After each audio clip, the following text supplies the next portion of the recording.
for today's video is it's my rest day. So, nami ganap for today's video. Nakakabating mo.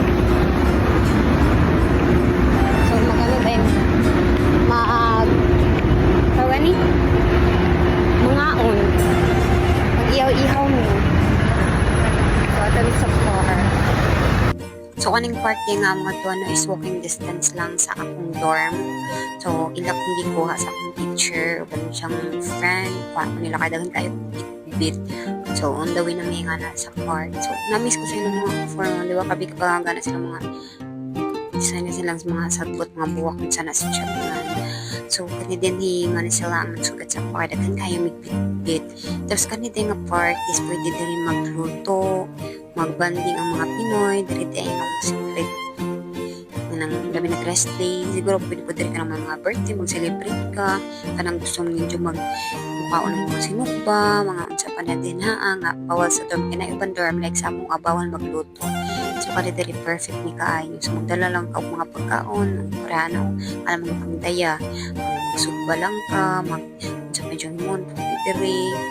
Tapos, pero kailangan, sa mo uli, ang mahawa, kailangan hinlo. So, first time na akong mag-join ng Ingani. So, syempre na-amaze ko. Happy ko kay ila kong gipa-join Ingani. So, ako raday ang first, baby sa ilang grupo. Baby man tawag ko sa mga bago. Tapos, maraming mga pagkaon. Or ka lang, hindi na ako makaon sa dorm. Then, balik ka.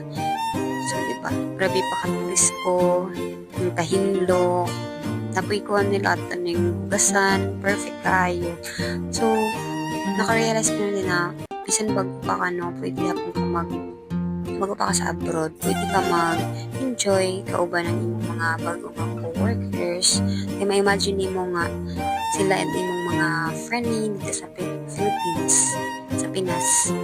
Makamingaw pero enjoy ra ang trabaho kay kaning tanan mag-successful. So, mo na dayon to, mao lang to, pauli na ang tanan, busog na kaayo. Thank you everyone and God bless po. Thank you for watching.